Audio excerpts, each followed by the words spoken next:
Welcome to T-SAT. ఈరోజు మనము సింధు నాగరికతలోని వివిధ నగరాలు వాటి యొక్క ప్రాముఖ్యత గురించి నేర్చుకుందాము. గత ప్రీవియస్ ఎగ్జామ్స్ పరిశీలించినట్లయితే వివిధ నగరాలు వాటి యొక్క నదులు అలాగే తవ్వకాలు జరిపిన వ్యక్తులపైన వివిధ వస్తువులపైన ప్రశ్నలు అడగడం జరిగింది. సో మనకి క్వశ్చన్స్ ఎలా వస్తున్నాయి అనే దాన్ని బేస్ చేసుకొని ఈ నగరాలను ఎలా చదువుకోవాలని చూద్దాము. సో ఫస్ట్ సిటీ వచ్చేసి హరప్పా. మనకి పాకిస్తాన్లోని పంజాబ్ రాష్ట్రంలో రావి నదీ తీరములో ఈ నగరం ఉంది.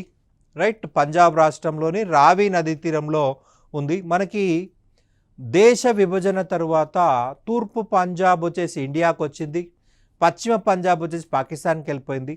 మనకి పాకిస్తాన్ ప్రాంతంలోని ఈ యొక్క పంజాబ్లో రావి నది ఒడ్డున మనకి ఈ యొక్క తవ్వకాలు జరపడం జరిగింది.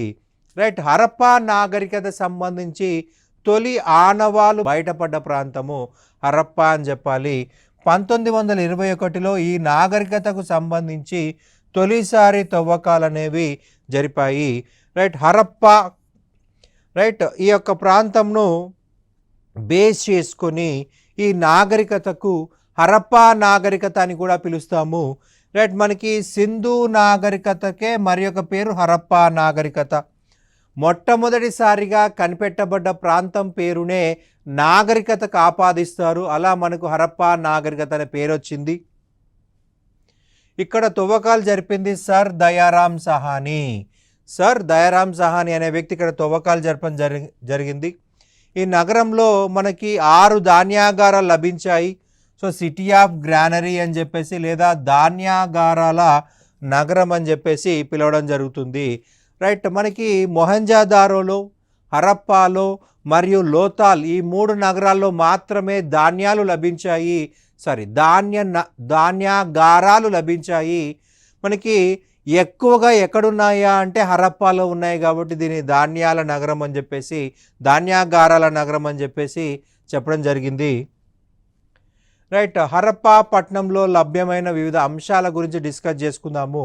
మొదటగా చూసినట్లయితే 6 ధాన్యాగారాలు, రావి నది ఒడ్డునే 2 వరుసలలో 6 ధాన్యాగారాలు లభించాయి. మనకి మొహంజదారోలో 1, లోతాల్లో మరొకటి. సో మనకి ఇక్కడ దీన్ని బేస్ చేసుకొని ఇక్కడ ఎక్కువ ఉన్నాయి కాబట్టి ధాన్యాగారాల నగరం అని చెప్పేసి అన్నారు. City of granaries. హెచ్చాకారంలో మనకి శ్మశాన వాటిక కనిపించింది. అలాగే ఒక శవపేటిక దొరికింది. రైట్, ఆ శవపేటికలో మనకి ప్రధానంగా కాంస్యంతో చేసిన అద్దాలు, కాంస్య స్కేలు మనకు లభించాయి. హెచ్చాకారంలో శ్మశాన వాటిక. ఆ శ్మశాన వాటికలో ఒక చెక్క శవపేటిక లభించింది. చెక్క శవపేటిక. ఈ చెక్క శవపేటికలో కంచుతో లేదా కాంస్యంతో చేసిన అద్దాలు, కాంస్య స్కేలు లభించాయి. రైట్, మనకి శ్మశాన వాటిక ఉందంటే అర్థము ఆరోగ్యానికి ప్రాధాన్యత ఇచ్చిన నాగరికత. శ్మశాన వాటిక. మనకి ఎవరైనా వ్యక్తులు చనిపోయారు అనుకుందాం, మరి ఇప్పుడు ఏం చేస్తామండి? ఖచ్చితంగా కాల్చాలి లేదా పూడ్చాలి. రైట్, కాల్చకుండా పూడ్చకుండా అది నేల మీద వదిలేస్తే ఖచ్చితంగా డీకంపోజ్ అవుతుంది. సో అలా డీకంపోజ్ అయినప్పుడు పరిస్థితి ఏందయ్యా అంటే ప్రజలు రైట్ పక్క నుంచి నడవలేని పరిస్థితి. వాటిపైన ఎటువంటి ఈగల్ లాంటి వాలినట్లయితే మన యొక్క ఫుడ్ పైన చాలితే ఖచ్చితంగా మనం కూడా మరణించే అవకాశం ఉంటుంది, లేదా తీవ్ర అనారోగ్య బారిన పడాల్సిన అవసరం ఉంటుంది. రైట్, మనకి శ్మశాన వాటిక అనేది ఆరోగ్యం కాపాడుకోవడం కోసం నిర్మించబడిన ఒక ప్రముఖ కట్టడము. రైట్, మనుషులు ఆరోగ్యానికి ప్రాధాన్యత ఇస్తున్నారనడానికి ఎగ్జాంపుల్ ఇక్కడ దొరికినటువంటి హెచ్చాకారంలోని శ్మశాన వాటిక.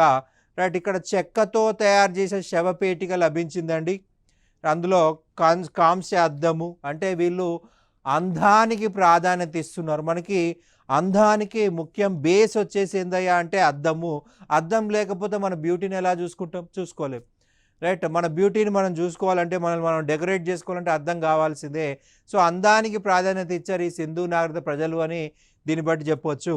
ఎరుపు జస్పర్ రాయితో చేసిన మనిషి మొండెం. మనకి ఇక్కడ పిక్చర్ చూడండి.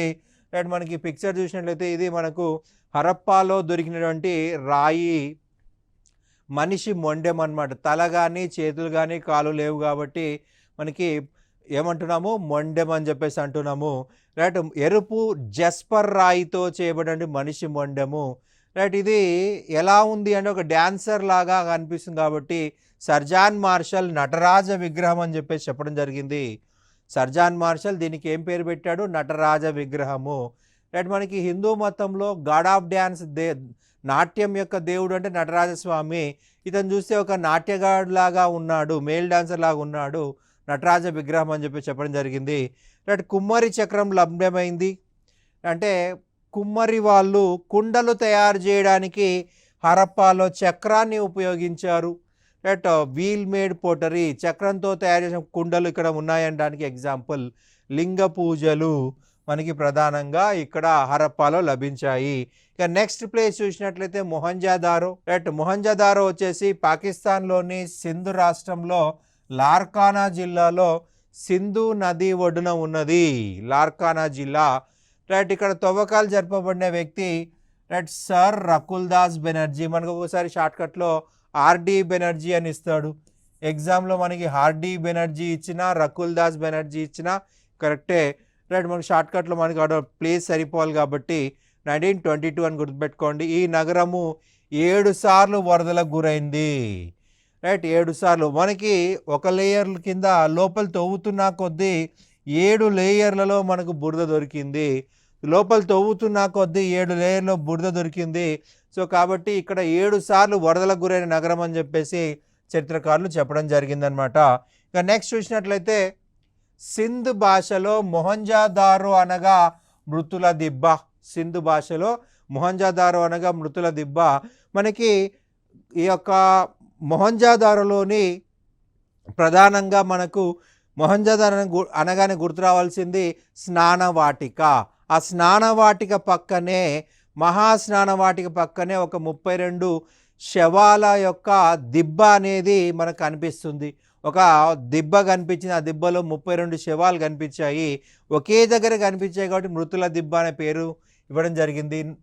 మొహంజదారోను నిక్లిస్తాన్ అని కూడా అంటారు. నిక్లిస్తాన్ అంటే ఉద్యానవనాల నగరము. రైట్, ఉద్యానవనాల నగరము. అలాగే అత్యధికంగా ఉద్యానవనాలు దొరికబడ్డాయి కాబట్టి ఉద్యానవనాల నగరం అని పేరు పెట్టాడు. అండ్ మన గత ఎగ్జామ్లో అడిగిన క్వశ్చన్ వచ్చేసి సింధు నాగరికతలో అత్యధిక బావులు కనిపెట్టబడ్డ ప్రాంతం ఏంటి అన్నాడు. మొహంజదారో అండి. ఇక్కడ 700 బావులు కనిపించాయి. మనకి ప్రతి ఇంట్లో బావులు ఉన్నాయి, మళ్ళీ పబ్లిక్ బావులు కూడా ఉన్నాయి. ప్రజల కోసము రోడ్ల దగ్గర, రోడ్ల పక్కన బావులు కట్టారు. రైట్, సో అత్యధికంగా 700 బావులు కనిపించాయి. మరి ప్రతి ఇంట్లో కూడా బావులు ఎందుకు కట్టుకున్నారు? పక్కనే కూడా సింధు నది ఉంది కదా. సింధు నది తన పరివాహక ప్రాంతం మార్చుకోవడం వల్ల ప్రజలకి నీటి కొరత ఏర్పడినది. సో 1 కిలోమీటర్ 2 కిలోమీటర్లు నడిచి వెళ్ళలేక వాళ్ళు ఇంట్లలోనే బావులు కట్టుకున్నారు తాగునీటి సమస్య నుంచి బయటపడడం కోసము. మొహంజదారో అనేది సింధు నది ఒడ్డున ఉందని చెప్పుకున్నాము. ఈ నది అనేది తన పరివాహక ప్రాంతం మార్చుకోవడం వల్ల నీటి కొరత ఏర్పడింది. 2 కిలోమీటర్లు 3 కిలోమీటర్లు నడిచిపోవడం చాలా కష్టం. ప్రజెంట్ మొహంజదారో సింధు నదికి ఒక 3-4 కిలోమీటర్ డిస్టెన్స్కి వెళ్ళిపోయింది. అటు పక్కకు పరివాహక ప్రాంతం మార్చుకోవడం వల్ల తాగునీటి సమస్య వల్ల ఇక్కడ 700 బావులు మనకు కట్టుకున్నారు. ఇక నెక్స్ట్ చూసినట్లయితే అతిపెద్ద ధాన్యాగారం. మనకి దీని మెజర్మెంట్ చూసినట్లయితే 150 × 50 ఫీట్స్ అండి. 150 × 50 ఫీట్స్. మహాస్నానవాటిక, అతిపెద్ద సమావేశ మందిరము. మనకి ఈ మహాస్నానవాటిక చూడండి, ఈ యొక్క బోర్డు మీద మనకు కనిపిస్తూ ఉంది మహాస్నానవాటిక. రైట్, మనకు కాల్చిన ఇటుకలతోటి మనకి యొక్క మహాస్నానవాటిక కట్టడం జరిగింది. లోపల దిగడానికి స్టెప్స్ ఉన్నాయి చూడండి, వీళ్ళు లోపల దిగడానికి స్టెప్స్ కట్టుకున్నారు. రైట్, మనకి అన్ని దిక్కులా మనకి సమానంగా కనిపిస్తుంది. లోపల దిగడానికి స్టెప్స్ ఉన్నాయి. పక్కనే మనకు రూమ్స్ ఉన్నాయండి. మనకు ప్రజెంట్ కూలిపోయింది కూడా సరిగా కనిపించట్లేదు. రైట్, ఇక్కడ బట్టలు మార్చుకోవడానికి రూమ్స్ కూడా కన్స్ట్రక్ట్ చేసుకున్నారు. ఇందులో వేడి నీటి సదుపాయం, చల్లనీటి సదుపాయం కూడా ఇచ్చుకున్నారు. రైట్, నెక్స్ట్ చూసినట్లయితే పశుపతి విగ్రహము. రైట్, గడ్డంతో ఉన్న మనిషి బొమ్మ. రైట్. అలాగే కంచుతో తయారు చేసిన నగ్న నర్తకి విగ్రహం. రైట్. ఈ యొక్క విగ్రహాన్ని బేస్ చేసుకొనే చరిత్రకారులు ఏమంటున్నారంటే దేవదాసి వ్యవస్థ ఉండొచ్చు, దేవదాసి వ్యవస్థ ఉండొచ్చు. ఈ కంచుతో తయారు చేసిన నగ్న నర్తకి విగ్రహాన్ని బేస్ చేసుకొని ఈ యొక్క కాలంలో దేవదాసి వ్యవస్థ ఉండొచ్చు అని చెప్పేసి మనకి చరిత్రకారులు చెప్పడం జరిగింది. రైట్. ఇక్కడ మరొక పాయింట్ అండి, మనకి ఇక్కడ ప్రధానంగా ఏమడగవచ్చు అంటే మెజర్మెంట్స్.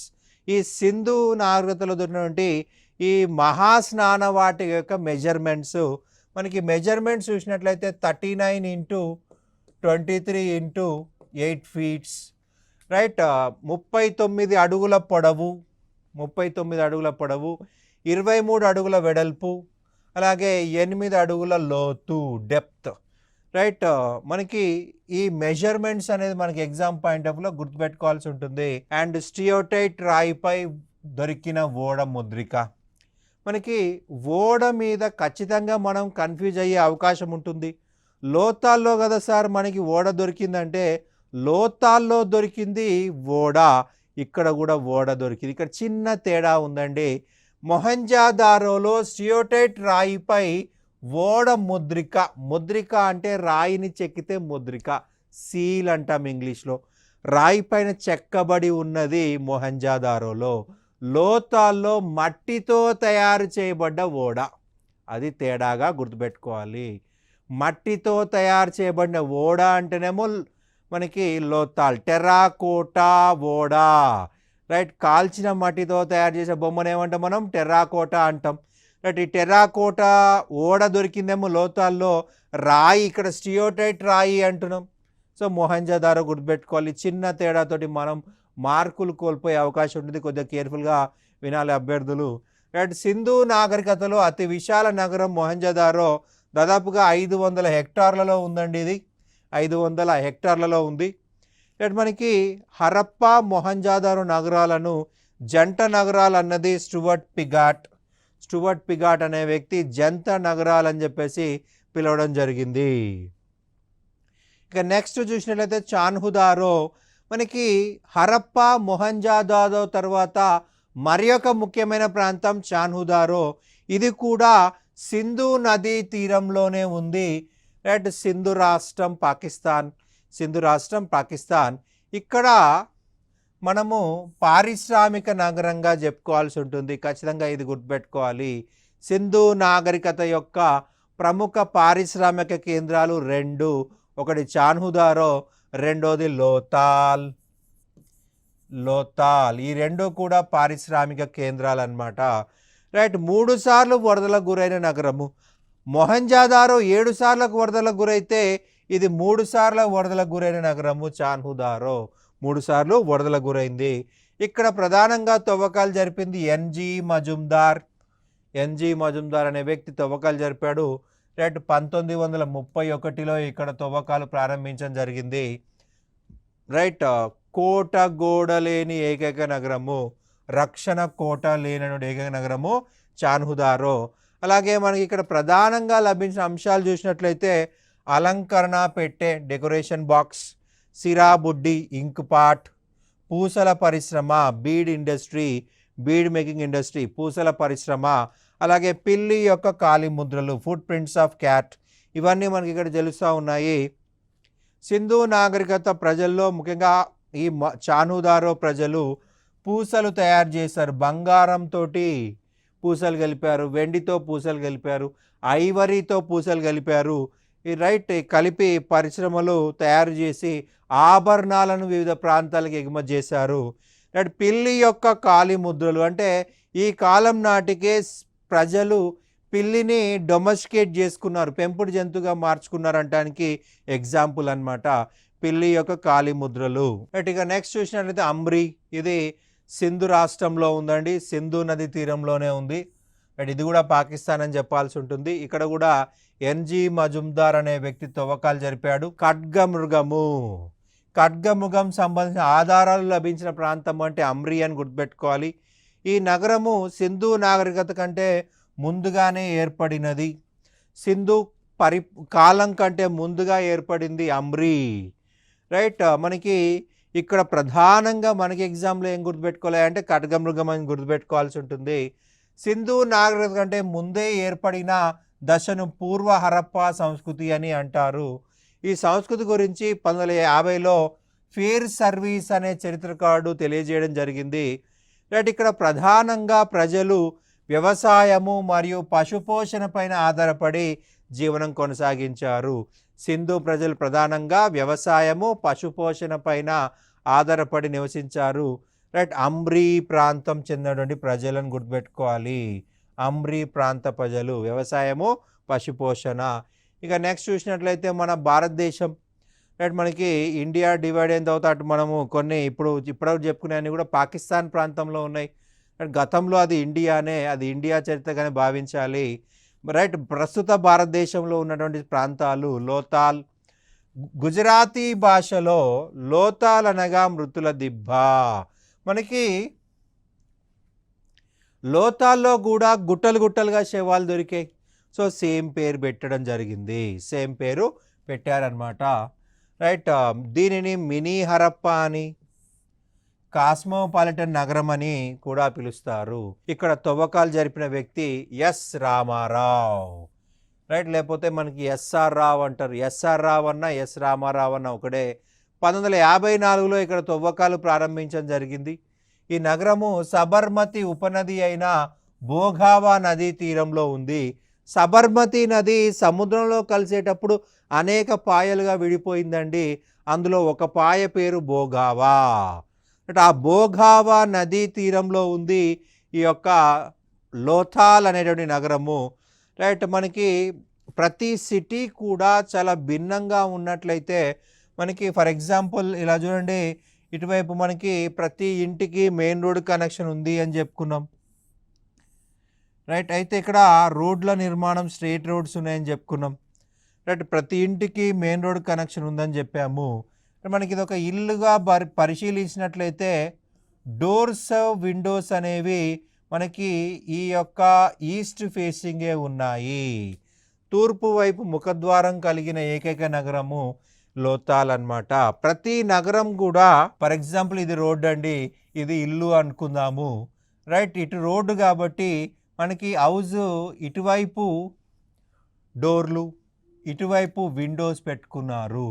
కానీ లోతాల్ చూసినట్లయితే రోడ్డుకు ఆనుకొనే డోర్లు విండోలు కన్స్ట్రక్ట్ చేశారు. అదొక చిన్న డిఫరెన్స్ అన్నమాట. మిగిలిన అన్ని నగరాలు రోడ్డుకి ఆపోజిట్ డైరెక్షన్లో డోర్లు విండోలు పెట్టుకున్నారు, మేబీ డస్ట్ ఇంట్లోకి రాకుండా. కానీ లోతాల్ నగరం పరిశీలించినట్లయితే ఈ లోతాల్ నగరంలో రైట్ డోర్లు విండోస్ అనేవి తూర్పు దిక్కున ఉన్నాయి, రోడ్డుకు ఆనుకొని ఉన్నాయి. తూర్పు దిక్కున రోడ్డుకు ఆనుకొని ఉన్నాయన్నమాట. ఇక నెక్స్ట్ చూసినట్లయితే ద్విఖననము, ఒక శవపేటికలో 2 శవాలు, మేల్ ఫిమేల్, ఓకే, పురుషుడు మహిళ యొక్క శవాలు ఒకే సమాధిలో కనిపిస్తూ ఉన్నాయి. ఇది సతీ సహగమనం కాదు. జనరల్గా సతీ సహగమనంలో కాలుస్తారు, పూడ్చరు. మనకి మరొక అంశం వచ్చేసి ఒకేసారి చనిపోయిన 2 వేరువేరు సమాధులు పెడతారు. ఇది కొద్దిగా భిన్నమైంది అని చెప్పి చరిత్రకారులు చెప్తా ఉన్నారు. కృత్రిమ ఓడరేవు, రైట్, హోమగుండం యొక్క ఆధారాలు. రైట్, మనకి ప్రధానంగా చూసినట్లయితే భోగావా నదీ నీటి సహాయంతో భూమి లోపలే వీళ్ళు మనకి ఒక కృత్రిమ ఓడరేవు నిర్మించారు. భోగావా నది సహాయంతో కృత్రిమ ఓడరేవు నిర్మించారు. సముద్రంలో మనకు ఓడరేవు నిర్మిస్తే షిప్లు విరిగిపోవచ్చు. సునామీ వచ్చింది అనుకోండి, షిప్లు విరిగిపోతే ఆ వస్తువులన్నీ కూడా సముద్రంలో పడిపోతాయి. అదే ఇక్కడ అనుకోండి, ఇక్కడ వీళ్ళు లోపల షిప్స్ పార్క్ చేస్తారు. రైట్, మనకి షిప్స్ లోపల రాగానే గేట్ క్లోజ్ చేసేస్తారు. షిప్స్ బయటకు వెళ్ళాలి అంటే గేట్స్ ఓపెన్ చేయడం జరుగుతుంది అనమాట. రైట్, షిప్స్ లోపల రాగానే మళ్ళీ గేట్స్ వేయడం జరుగుతుంది. అప్పుడు మనకి లోపలే షిప్స్ ఉంటాయి. రైట్, ఫర్ ఎగ్జాంపుల్ ఇది అంత అవసరం ఏంటి అంటే మనకి సునామీ వచ్చింది అనుకుందాం, మనకి షిప్ ఇక్కడ పార్క్ చేయబడి ఉంది, షిప్లో ఉన్న వస్తువులు మనకు లభిస్తాయా? లభించవు. సో అదే ఇక్కడ అనుకోండి, ఒకవేళ సునామీ ఎఫెక్ట్ వల్ల ఇది నాశనం అయినా సునామీ తగ్గిపోయిన తర్వాత రైట్ వాటర్ని బయటికి పంపించేసి రైట్ ఇక్కడ లోపల పడ్డ వస్తువులను సేకరించుకోవచ్చు. అదే సముద్రంలో వస్తువులు కోల్పోయామనుకుందాం, సముద్రం నీళ్ళు ఎటు పంపిస్తాం? ఇంపాసిబుల్. ఇక్కడైతే నీటిని ఈజీగా బయటికి పంపించేసి వస్తువులను సేకరించుకోవచ్చు. తుఫాను కావచ్చు, సునామీ కావచ్చు, ఇంకో విధంగా అక్కడ జరిగినప్పుడు ఖచ్చితంగా ఆ ప్రాంతాన్ని క్లియర్ చేసి ఆ వాటర్ని బయటికి పంపించేసి ఈజీగా వస్తువులను సేకరించుకోవచ్చు. కృత్రిమ ఓడరేవు నిర్మాణము చేసుకున్నారు. ప్రపంచంలో తొలి కృత్రిమ ఓడరేవు మనకి యొక్క లోతాల్ యొక్క ఓడరేవు అని చెప్పాల్సి ఉంటుంది. రైట్, ఇది ఒక న్యాచురల్ పోర్ట్ లాగా పనిచేసింది. అలల ఆధారితంగా నిర్మించబడ్డ పోర్టు, టైడల్ పోర్ట్ అనమాట. ఇక నెక్స్ట్ చూసినట్లయితే పంచతంత్రానికి చెందిన నక్క పెయింటింగ్, చెస్ బోర్డులు, అలాగే కొలిచే ప్రమాణాలు, స్కేల్ అని చెప్పేసి చెప్పాల్సి ఉంటుంది. వరి పంట యొక్క ఆధారాలు లభించాయి. వరి గింజలు లభించిన ప్రాంతము లోతాల్. వరి గింజ లభించిన ప్రాంతం లోతాల్ అన్నమాట. అలాగే టెర్రాకోటా గుర్రం బొమ్మ. టెర్రాకోటా అంటే కాల్చిన మట్టి. కాల్చిన మట్టితో తయారు చేసిన గుర్రం బొమ్మ కూడా మనకి ఇక్కడ దొరికాయి. ఇంకా నెక్స్ట్ ప్లేస్ చూసినట్లయితే ధోలావీరా. భారతదేశంలో అతిపెద్ద ప్రాంతము ధోలావీరా. అయితే మనకు రీసెంట్గా రకీగరి అనే ప్రాంతంలో కొత్త కొత్త మౌంట్స్ కనిపించాయి, కానీ ఇంకా తవ్వకాలు జరగలేదు, చాలా టైం పడుతుంది. ఆలోపు మనము అతిపెద్దది అంటే మనం ధోలావీరా అని చెప్పుకోవాల్సి ఉంటుంది. గుజరాత్లోని కచ్ జిల్లాలో ఉందండి. రైట్, ఇక్కడ తవ్వకాలు 2 సార్లు జరిగాయి. ఒకసారి వచ్చేసి జేపీ జోషి, జగపతి జోషి 1991లో స్టార్ట్ చేశాడు ఆయన. తర్వాత ఆర్ఎస్ బిస్త్ అనేటువంటి వ్యక్తి ఈ యొక్క 2001లో మళ్ళొకసారి తవ్వకాలు జరిపాడు. ఇక్కడ మనకి 2001లో ఎర్త్క్వేక్ వచ్చింది. సో ఎర్త్క్వేక్ వల్ల ఇది నాశనం అయిపోయింది, అనేక ముక్కలుగా విడిపోయింది. 2001లో కచ్ భూకంపం అని చెప్పేసి మనము చూస్తాము. రైట్, 2001లో కచ్ భూకంపంలో ఇది నాశనం అయిపోయింది. రైట్, గుజరాత్లోని కచ్ జిల్లాలో ఉంది. ఈ నగరాన్ని 2021లో యునెస్కో తన వారసత్వ నగరాల జాబితాలో చేర్చడం జరిగింది. మనకు ప్రధానంగా చూస్తే నది లేని ఏకైక నగరము ధోలావీరా అనేది. నది లేని ఏకైక నగరము. సింధు నదీలోయ నాగరికతలోనే నది లేనటువంటి ఏకైక ప్రాంతం ఇది. రైట్, నది లేదు కాబట్టి వాళ్ళు ఏం చేశారు? రిజర్వాయర్ నిర్మాణం చేసుకున్నారు. రైట్, రిజర్వాయర్ నిర్మాణం చేసుకున్నారు. వర్షపు నీటిని సేకరించి ఆ వాటర్ని వ్యవసాయ అవసరాల కోసం, భవిష్యత్ అవసరాల కోసము రిజర్వాయర్లో సేవ్ చేసుకున్నారు. ఈ రిజర్వాయర్లో దిగడానికి 32 మెట్లు కూడా నిర్మించుకున్నారండి. 32 మెట్లు నిర్మించుకున్నారు. అలాగే ఒక స్టేడియం కూడా నిర్మించుకున్నారు. రైట్, మనకి ఒక దగ్గర 10 గుర్తులతో చాలా పెద్దగా మనకి హరప్పా ముద్రిక లభించింది. మనకి ఒకే దగ్గర పెద్ద పెద్ద అక్షరాలు రాశారనమాట. రైట్, అయితే మనం ఈ రోజు వరకు కూడా భాషని అర్థం చేసుకోలేకపోయాం కాబట్టి దాని యొక్క అర్థం ఏంటో మనకు తెలియదు. మనకి చాలా ప్లేసుల్లో, చాలా సిటీస్లో పెద్ద పెద్ద అక్షరాలతో ఆ సిటీ యొక్క గొప్పతనాన్ని వివరిస్తూ సింబల్స్ పెడతా ఉంటారు ఈ మధ్యకాలంలో. అంటే ఐ లవ్ ఇండియా అని చెప్పేసి, ఐ లవ్ ఢిల్లీ అని చెప్పేసి, ఐ లవ్ బెంగళూరు అని అక్కడక్కడ అటువంటిది పెట్టడం జరిగింది. 10 గుర్తులతోటి హరప్పా ముద్రిక లభించింది. రైట్, ఇక వెండి ఆభరణాలు కూడా మనకి ధోలావీరా నగరంలో కనిపించాయి. ఇక నెక్స్ట్ చూసినట్లయితే సుర్కాటోడా. ఇది గుజరాత్ రాష్ట్రంలో ఉందండి. ఇక్కడ తవ్వకాలు జరిపిన వ్యక్తి జగపతి జోషి. గుర్రం యొక్క అవశేషాలు మనకి లభించాయి. సింధు ప్రజలకు తెలియని జంతువు గుర్రం అయినప్పటికీ సుర్కాటోడాలో గుర్రం ఎముకలు దొరికినవి. కానీ ఇవి గాడిద ఎముకలు అని చెప్పేసి రొమిలా థాపర్ మనకి చెప్పడం జరిగింది. రాతితో రక్షణ గోడ నిర్మించిన ఏకైక నగరం సుర్కాటోడా. రాతితో రక్షణ నగరము. ఇక నెక్స్ట్ ప్లేస్ చూసినట్లయితే కాళీబంగన్. రాజస్థాన్లోని గగ్గర్ లేదా సరస్వతి నదీ తీరంలో ఉంది. గగ్గర్ లేదా సరస్వతి నదీ తీరంలో ఉంది. కాళీబంగన్ అనగా నల్లటి గాజులు అని అర్థము. రైట్, ఇక్కడ 1953లో అమలానంద ఘోష్ అనే వ్యక్తి తవ్వకాలు జరిపాడు. రైట్, బీబీలాల్ మరియు బీకే థాపర్లు 1961లో తవ్వకాలు జరపడం జరిగింది. రైట్, ఇచ్చట భూమి దున్నిన ఆధారాలు, వంటి అవశేషాలు, సర్పలేఖనం, హోమగుండం సంబంధించి ఆధారాలు కనిపించాయి. అయితే మనకు సింధు నాగరికత సంబంధించి భూకంపం వచ్చినట్లు కొన్ని ఆధారాలు ఉన్న మొదటి నగరం కాళీబంగన్. ఇక నెక్స్ట్ చూసినట్లయితే రంగాపూర్, గుజరాత్లోని బాదర్ నది ఒడ్డున ఈ నగరం ఉన్నది. ఈ తవ్వకాలు జరిపింది ఎంఎస్ వ్యాట్స్ 1931లో ఇక్కడ తవ్వకాలు జరిపాడు. వరి పంట సంబంధించిన ఆధారాలు మనకి ఇక్కడ లభ్యమయ్యాయి. వరి పొట్టు లభించిన ప్రాంతం రంగాపూర్. రైట్, రోపార్ పంజాబ్లోని సట్లెజ్ నదీ తీరంలో ఉంది. స్వాతంత్రం అనంతరం బయలుపడిన మొదటి నగరం రోపార్. దాన్ని ఇప్పుడు రూప్ నగర్ అని చెప్పేసి అంటున్నారు. రైట్, వైడి శర్మ 1955 ఇక్కడ తవ్వకాలు జరపడం జరిగింది.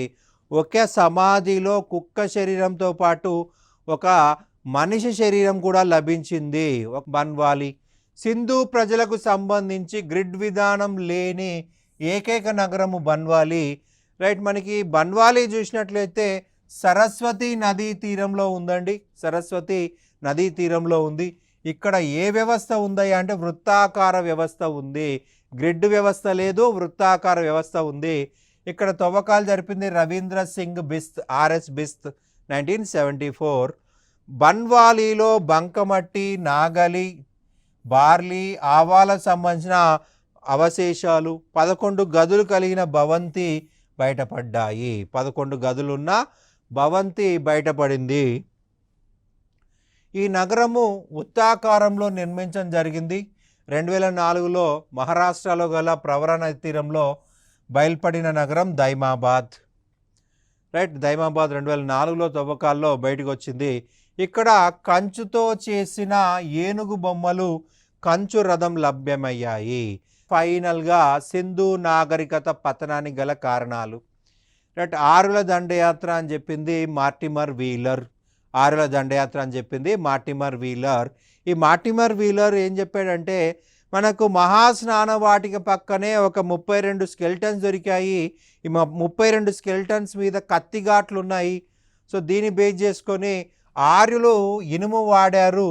సో కత్తిఘాట్లు ఆరుల దండయాత్రకి కనెక్ట్ చేశాడు ఈయన. ఆరులే ఇనుము ఉపయోగించారు. సో కాబట్టి ఈ ఆరుల వలనే నాశనం అయింది అంటాడు మార్టిమర్ వీలర్. రైట్, తార్ ఎడారి విస్తరించటం, అలాగే వాతావరణంలో మార్పులు. రైట్, దీన్ని వాతావరణంలో వచ్చే మార్పుల గురించి చెప్పింది sir John Marshall and Kaushambi. Right, నదులు ఎండిపోవుట డాక్టర్ అగర్వాల్. నదులు ఎండిపోవుట డాక్టర్ అగర్వాల్. ప్రకృతి వైపరీత్యాలు ఏ ఘోష్. పర్యావరణ సమస్యలు ఫెయిర్ సర్వీస్.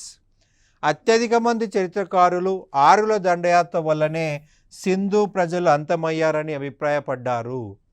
రైట్, ఇది మనకు సింధు ప్రాంతం సంబంధించి సమగ్ర సమాచారము. Thank you.